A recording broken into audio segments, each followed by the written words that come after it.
jungle. Oh, shit. One's a little bit smashed. Oops. All Denza B5s get locking front and rear diffs. She's spinning. A bit of smoke there. -6. There's ice in here. Oh, Jesus. Oh, no, that ain't crawl. This beast pumps out around 400 kilowatts and more than 700 newton meters of torque. This Denza B5 is a very quiet car. I'm going to put it in race mode. Question. Given the Toyota Prado has a 6-month wait list in Australia right now, would you consider something a little more left field? Have a squeeze at this. It's the new Denza B5. It's got a ladder chassis, dual locking diffs, low range gearing, plus it's way more luxurious and way more powerful and still very sharply priced.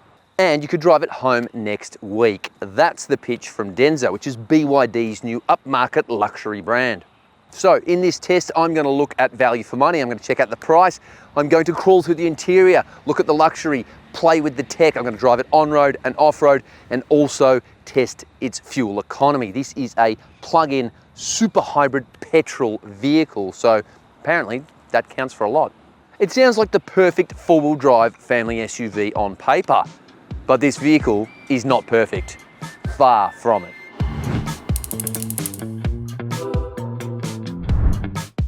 The Denza B5 is part of BYD's strategy to springboard off the popularity of its mainstream models, like the C-Line 7 SUV and Shark 6 Ute, only with a more luxurious off-road 4x4 focus.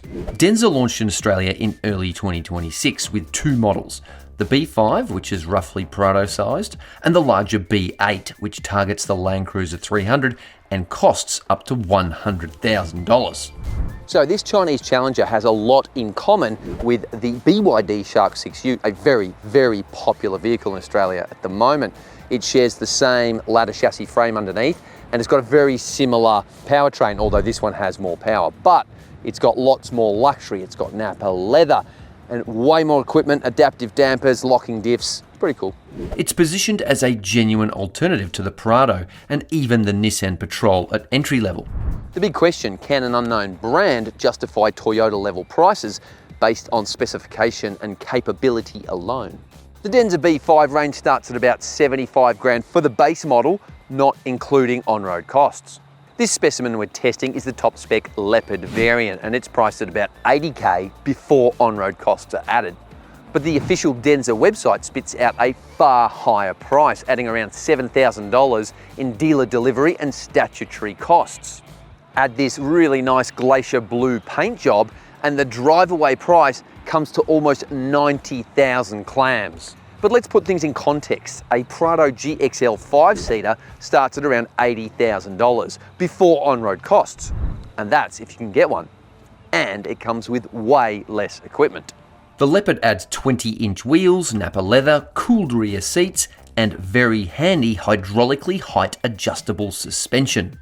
All Denza B5s get locking front and rear diffs, low-range gearing, plus a 15.6-inch digital touchscreen and 11 airbags. It comes with a 6-year warranty, the battery is a bit longer, and you also get 3 years of free roadside assist. The exterior design is fine, not offensive but not particularly memorable. Chunky cladding, a big bold grille, LED lighting front and rear. The Leopard rides on Pirelli P0 Scorpion tyres, which proved very handy off-road. So this beast pumps out around 400 kilowatts and more than 700 newton meters of torque. So clearly it's pumping out some sort of wild twin turbo V8 engine, right?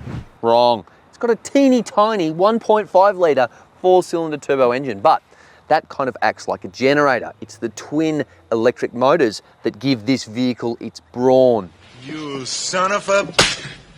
This thing will cover just under 1,000 kilometres on a full tank of fuel and a fully charged battery. So the battery is a 32 kilowatt hour lithium ion unit. That'll do about 100 kilometres on its own, claims Denza. And then you've got that 83 litre fuel tank. So together, that's the range apparently. Now, because it's got that big battery, 100 Ks, it technically makes this plug-in hybrid a super hybrid. I don't know why it's super, doesn't have a cape, but anyway. So the interior of the Denza B5 Leopard, the top spec model, is, in a word, pretty lavish. I mean, this thing is like wall-to-wall Nappa leather. From these sections here, all across the dash, all across the lower doors, the upper doors. It is splashed with cowhide. The overall design is kind of thoughtful as well. The ergonomics are quite good. These grab handles here and here on the dash help getting in and out of the car. That's really good. And the seating position too, it goes nice and low if you want it. You've got adjustable steering wheel. This is interesting though. I thought this would have been power operated, but there you go. It's still nicely adjustable. All the switchgear has a really high quality to it. These sort of see-through transparent buttons, they look a bit chintzy, but they're pretty good. And all the controls throughout the entire vehicle have a really high quality feel. It's a solid vehicle. The way the door thuds shut, it's really nice. And we know from the Shark, the tear down by Sandy, we know these things are over-engineered. They're built very, very well. Two of my favorite ancillary or secondary features in the car that are, you don't need them, but they're cool to have, is this huge dual pane sunroof. And the sunroof section itself is massive. So even when you're in the back, you've got a huge glass window, and then this thing is just, it's awesome. There's a lot of open air. The second feature is the coolie box. Yeah, Prados and other vehicles have them, but this one takes it to a next level. It's not the biggest, but at the moment it's at -6, and there's ice in here. It's insane. And then you hit that button and you can go up to 50 degrees. You could slow cook a chicken in there. Maybe. Wouldn't recommend it. I forgot to mention the seats, which are sensational. The cushions are nice and soft. These things are very, very good on long distance drives. I've done a few of them over 3 hours, and this is really good. They're power adjustable in every which way, plus you've got lumbar adjust, and they also have a massage function, which is very, very nice. It's got 5 different settings to it. Let's flick it on. You've got relax, pulse, wave, stretch, soothe, weak, moderate, strong, plus heated and cooled front seats and cooled rear seats as well. Pretty cool. The frequently used controls are really good. You've got a volume control here, love that. Plus you can hit the air conditioning on or off here. That's nice, a physical button also for front defrost. And then when you want to adjust the fan speed and the temperature, like most BYDs, 3 fingers to go up and down for the fan, and then 3 fingers vertically to change the temperature. It's a fantastic feature. I wish every Chinese Challenger had this. It just makes the whole thing a lot easier, especially when everything's located on the screen, and sometimes it's hard to find them drilling down into menus. Steering wheel feels fantastic, and it has a lot of controls, a lot of functionality here, but it doesn't feel overly complicated. So you've got volume on one side, cruise control on the other, plus a few phone bits and pieces, and then you've got 2 dials down here. One is for drive mode. You've got normal eco sport, makes a stupid sound effect. Guys, we don't need that. And then you've also got the off-road settings, rock, mountain, snow, sand, mud. Switch the engine on because it thinks we're about to go off-road. So yeah, it's really nice having these in this position. It's really easy to get to. They're really easy to use. Just get rid of that sound effect. Storage solutions are excellent. As shown before, you've got the coolie box here, and you can leave that on 0 ambient temperature and just put regular things in there. You've got 2 wireless phone chargers here that are very, very good. 50 watts, that's powerful. And they've got little cooling fans there to keep your phones cool when they're charging up. There's a little area under here as well. That's where your USB A and C ports are. Annoyingly, if you want wired CarPlay, you have to use USB A. Well, it's annoying for me because I've only got USB-C cables now. So a reasonably sized glove box here. This area doubles as a hand grip, and there's a little shelf. Sunglasses holder, the door pockets are pretty good. Overall, I like what they've done in terms of storage. There's a lot of digital real estate in this vehicle, and it starts with the 15.6-inch central touchscreen. It's a big unit, it's a whopper. It doesn't spin like the other BYDs, which, I don't know, I kind of miss that spinning thing, and it is actually quite useful for navigation. But anyway, this is still great. It's got a really fast processor. The menus, they take a bit of getting used to. It is a bit overwhelming at first, but I think you buy one, you live with it, you're going to get used to it pretty quick. But yeah, this thing responds really good to input. It's got a high refresh rate, and there's some really interesting features on here too. I like the one where you can tell the car to keep the battery charge at a whole bunch of different percentages. You can let it go down to 25%, that's the minimum. Weirdly, it's sitting at 24% now. There you go. I've seen it as low as 22, and a maximum 70%, and it'll run the engine on sort of overdrive to do that. It does get a bit noisy when it does that, but them's the brakes. But the menu system is really well laid out. It's easy to run through stuff. Again, there is a lot to it, but it's fairly powerful, and it looks great when you load in Apple CarPlay and Android Auto as well. For a Chinese vehicle, it is fairly intuitive. I like what they've done there. It's one of the better options you can get. Now, this screen here in front of you, the driver's display screen or the instrument panel, 12.3 inches. And again, like most Chinese brands, it's not great. There's not a lot of adjustability. The trip computer is tucked into the side, and running through all the different modes is, you know, it's easy, but there's actually not much to it. Yeah, I just wish there was options to have 2 big dials in there or something like that, some more customization perhaps. But look, it does have all the relevant info. It works well. It looks fantastic like the other screen. Plus you've got one of the best head-up displays I've seen. It is fantastic. High resolution, really, really crisp, useful data. You've got the legal road speed. You've got things like your vehicle speed, and there's a bit of adjustability in there as well. So yeah, overall, digital real estate, pretty impressive. Safety tech includes full driver assistance, a 3D 360-degree camera, and a 5-star ANCAP safety rating. One last thing before we hop in the back seat and see what's what and who's who. The gear shifter feels great. Drive, reverse, park, and check this out when you hit the stop-start button. Ooh, that's pretty neat, isn't it? Until you spill a coffee in there and it all jams up and gets sticky. And then, do you know how much this is going to cost to replace? Me neither, but it'll be a lot. So the back seat is almost as comfy as the front seat. Again, Nappa leather. It's very high quality, very supple.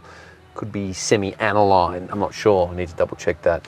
But this is really, really lovely. There's heaps of room here, room for 3 people. And like the front, I didn't mention the headrests are very comfy. They're embossed with the Denza logo. It's all very premium. I like the fact it's got sideboards, running boards as well, which makes getting in and out of the car a lot easier for shorter people. There's lots of grab handles to get in and out. Plus, amenity is excellent. There is a vent up here. There are vents down here. There's a little digital display so you can turn on your heating and your cooling back here. Plus, you've got heated and cooled outboard seats. You're in the lap of luxury. They recline a tiny bit as well. Do they? There we go. Okay, a little bit. It's not too bad, but pop this bad boy out. You can sort of relax nicely. You've got a magnetized secret stash here. Love a secret stash. You've got the cup holders here, spring loaded as well. Coffee cups go in there and won't fall out. Its attention to detail is really impressive. There's also USB A and C down here. Anti-pinch windows, check it out. Ow! No, that's not too bad. There's even Bluetooth microphones. Plus you've got the usual stuff like 2 ISOFIX child seat anchorages and 3 top tethers. And overall, look at the space as well. Even with this sunroof, I've got loads of headroom. I've got reasonable leg room as well. Actually, I've got heaps of knee room. Just my feet aren't going quite under the seat there the way I'd like them. But overall, this is a very nice place to spend time. Before we look in the boot, check out these recovery hooks. They are heavy duty. There's 2 at the front. It's got bash plates. This thing is designed for off-roading. I like what they've done. Anyway, let's have a quick look in the boot. Here we go. It's got a strut brace here. You could lock it off, which is nice. Keep it open if it's windy. Plus, the overall size here is not too bad. I was sort of expecting a little bit more, but you do have tie-down hooks. You've got bag hooks. You've got a 12-volt socket, lights. Amenity is pretty good. Obviously, spare tyre on the rear tailgate, and there's all your cables and stuff under here as well. So overall, not too shabby. So this is a seriously impressive rig inside and out. And guess what? It drives pretty good on and off-road as well.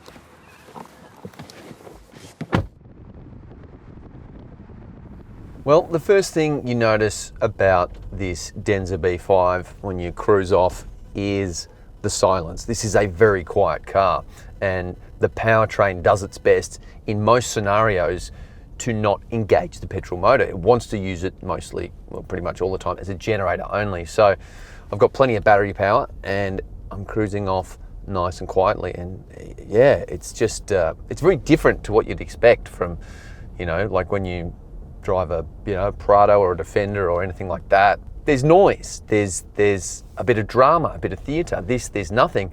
And I'm sort of in two minds about that. It's like, it's actually really lovely. It's super quiet. You can have a really easy conversation. You can listen to your music, your podcast, but at the same token, it's also devoid of a little bit of soul. Like I can put my foot in and it picks up quick. These two electric motors are much more powerful than what you get in the Shark. But compared to combustion engine vehicles, it's lacking something. Now I've done about, 500-600 Ks so far in this. 150-200 Ks of it has been freeway driving, and this is a very good freeway cruiser. Again, even with the slab-sided windows, very quiet at 110.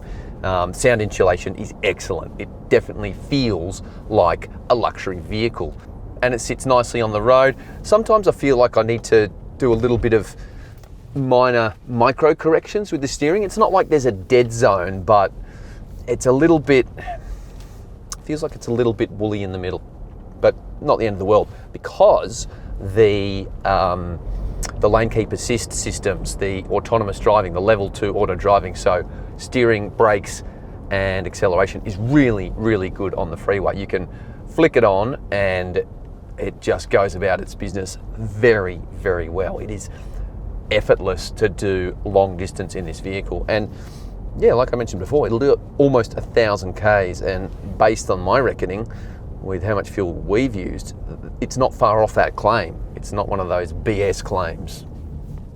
Oh, when you're doing little turns, that camera system, the overhead 360-degree view, the 3D view, you've got camera at the front, camera at the rear, it's really impressive.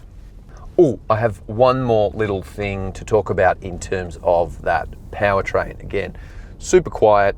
Does make a little bit of noise when you stick the boot in sport mode, especially when that engine kicks up. All right, what I'm going to do now is I'm going to put it in race mode. You got to sign a disclaimer, sure, agree, and then we'll give it a standing start. So this thing is very, very heavy. That's pretty good. Oh, that's pretty quick. But weirdly, with this race mode, when you come off the throttle, there's a delay. It's like the throttle sticks. That's a bit unnerving. Software needs a tweak. Are you listening, Denza? I know you watch our videos. Give it a little recalibration there. Otherwise, this is very impressive. There's almost too many drive modes though. I've got intelligent, snow, sand, mud, mountain, rock, wade, crawl, race, eco, normal. I'm paralysed by choice. I mean, most of the time I put it in comfort, but yeah, it always has strong acceleration in most modes.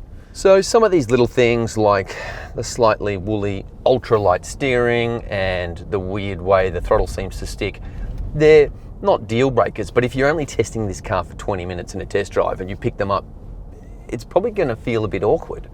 Of course, if you live with the car and you accept them, you get used to them. It's not the end of the world, not by a long shot. Unsurprisingly, this vehicle is very, very good in the suburbs. This ultralight steering, which has 3 different modes, but you put it in the comfort mode and it's super light. It's really, really good. The turning circle isn't amazing, but it's not as long as a Prado, for instance. It is a little easier to park, and the view from up here is amazing. Plus, you've got that hydraulically adjustable suspension, which can add ride height. And when you jack it up to max height, I think it's about 310 millimeters of ground clearance, the view is quite astonishing. It's impressive. So yeah, it's great around town. It doesn't use too much battery, uses very little fuel. So I think if you're looking for a family SUV that's going to be used a lot for the school run around town, suburbs, that sort of stuff, this would be a pretty good choice. Keep eyes on road. Yeah, there's annoying beeping and bleeping. It's not too hard to turn it off. I think I've set up a shortcut. DMS. Keep eyes on road. Yeah. Driver monitoring system. Turn you off. Yes. Thank you. So look, in general, this is a really easy and quite enjoyable vehicle to drive in everyday situations. And despite its massive weight, the light steering and that hugely powerful electric motor setup, dual motors, makes it feel much lighter on its feet. All right, so now I'm on dirt. And one thing I didn't mention earlier was the suspension. Not as good as I thought it would be. You know, when you're cornering, it leans through the corners a little bit. You do feel that, that sort of top heavy weight. Here on these corrugated dirt roads, I'm feeling a lot of reverb, a lot of echo bouncing up and down through the chassis. It's pretty standard for most of these ladder frame vehicles, but yeah, the suspension, it needs a bit more finessing. It's not quite there in my view compared to the established favourites. They do things a little bit better, a little bit smoother. But look, overall on this dirt road, it feels predictable and I'm going to give it a bit of a blast. It's interesting, once I've put it into one of the off-road modes, the engine is pumping, so it's engaging the engine to give me maximum power. Yeah, one of the things I do like is you have to drill through the touchscreen to get there, but you can make the rear view mirror digital as well, which is really good when you've got the boot stacked up with gear and you can't see through the rear windscreen. So you put the camera on and yeah, really handy. Yeah, when you go over potholes in this thing, whether it's on the road or on a gravel track like this, it really pounds in and out of them. Oh, don't remember the Prado doing that. While this car represents very good value for money, depreciation will hit it harder than a Mike Tyson uppercut. It's an unknown brand and that will hurt it. Playing devil's advocate for a moment, the scarcity of diesel as the Middle East war rages on could push more buyers into cars like this, specifically plug-in hybrids. Fuel consumption is surprisingly good for a 3,000 kilogram behemoth. I recorded just under 7 litres per 100 kilometres during this test, which included one battery blast at a DC public fast charger. All right, I've got my spot for my testing. This is gonna see how the B5 goes for things like wheel articulation, approach and departure angles. And I love the fact that when you do hit the off-road mode, it gives you a little reminder on the screen of what your approach and departure angles are. All right, before I put it in any off-road mode, I'm going to leave it in standard mode and see how we go. Because this is full-time four-wheel drive. All right, heading down a pretty steep descent.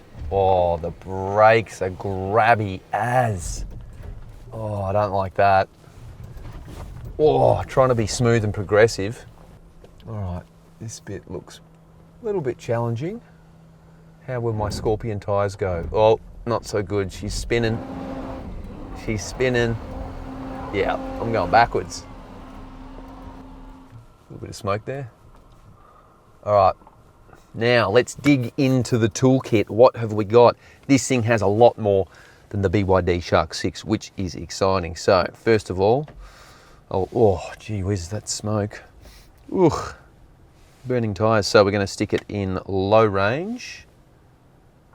First, we've got to stick it in off-road mode. Well, I thought I was in off-road mode. Oh no, that's right, I wasn't. So we'll stick it in, I reckon we'll stick it in rock mode. Engine kicks in. Now it's locked to the rear diff. Do I need a locked rear diff? I don't think so. Chuck it in L. Annoyingly, the only way you can tell it's in low range is a teeny tiny little L on the digital display there. I was expecting for something a bit more grandiose, given this should be, you know, a real game changer for this vehicle off-road. All right, let's try it again. Mountain mode tweaks the traction control, stability control, and I'm in low. How are we going to get up? Oh, yeah. Yeah. Oh, no locking diff required. Oh, those brakes, yuck. They are not good for off-roading. Oh, shiver my whiskers. That is a full-on dip. Now, I hope I don't mash the back end. Ooh, I can watch the camera there. Not bad. Not bad at all. Okay. Let's head up here. Still a little bit of wheel spin. A little bit like the BYD Shark 6. It doesn't feel quite as tied down as its more conventional rivals. Then again, I didn't have the rear diff locked. All right, so I am going to jack the suspension up. I'm pushing the button. Is it doing it? Okay, this is where it gets confusing. There are so many buttons and options, and how do you engage this mode? How do you jack suspension up? I think the mode I'm in has already jacked the suspension up. That's why it's not doing it. So if I push down, yeah, oh, wow, yeah, that went down pretty quick. Goes up a bit slower. Hydraulically height adjustable suspension. Pretty cool feature. I don't have a lot of ride height, but it's super stiff. I can't see it, but I get the feeling there is not a lot of wheel articulation here.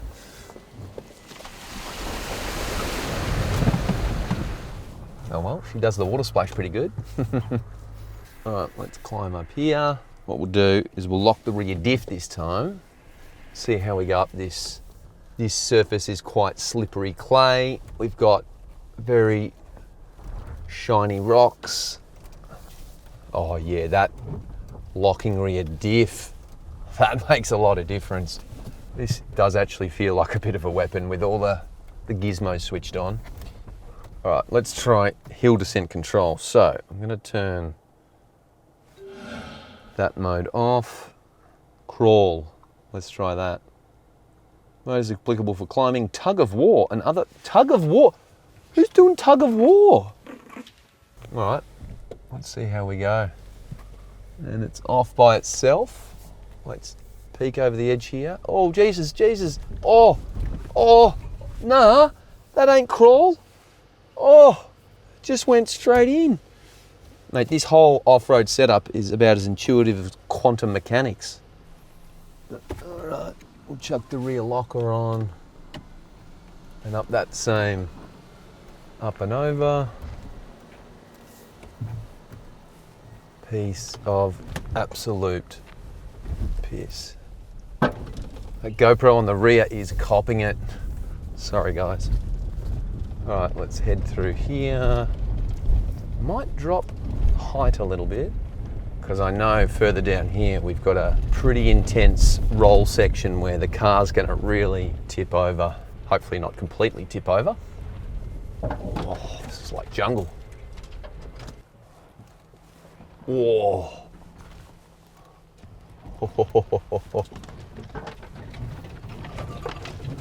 Whoa. I gotta say, just cruising around in this vehicle off-road at 310 mils, jacked up ride height, mountain mode, it's pretty good. The view of the surroundings is excellent. These big slab-sided windows. I reckon with a set of proper all-terrain tyres, this thing would be pretty close to unstoppable. But here's the thing, it feels a bit raw. Like you want to be smooth and steady off-road. This thing feels a little bit janky, if I'm honest. All right, so we're at a 2-degree pitch angle, 6-degree roll angle. The data you get on the screen here in the four-wheel drive mode is really useful. I do like it. All right, here we've got our deep roll section. Let's see what we get it up to. Oh, it's flicking on the camera. 13, 14, 16, 18. 18 degrees of roll. Not bad. There's a really interesting dichotomy about this car. On the one hand, it's better than a Lexus in some ways. It is so luxurious. You know, I might just flick on my massage seats now. In fact, I will, because I can. But it still has this impressive capability off-road. Again, it's not as nuanced as a lot of its rivals when it comes to off-roading, but it can do a lot of stuff. It can go far. Oh no. I've lost a GoPro. Have I lost this one too? Let's check. Oh shit. I've lost them both. Let's go GoPro hunting. Little camera, where are you?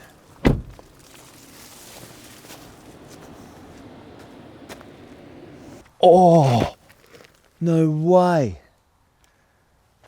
That's cracked. Oh.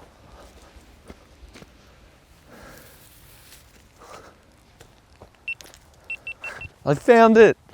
I found the camera. Have a look at this one. That one's a little bit smashed. Oops. All right, back in we go.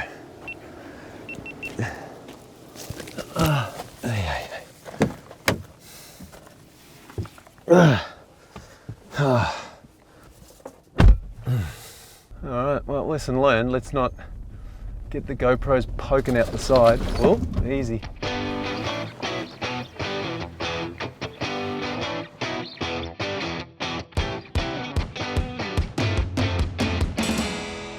At the end of the day, I don't think Prado buyers are going to be cross-shopping this Chinese Chariot. It doesn't have 7 seats, it can't tow as much. But if you are looking for, say, a cut-price Land Rover Defender rival, something that has really good off-road chops and has heaps of luxury, then this is definitely worth a test drive. Thanks for watching, hope you liked the video, and don't forget to check out Ali's comparison where she puts that B5 up against a Toyota Prado Kakadu, or Kakadone? I don't know.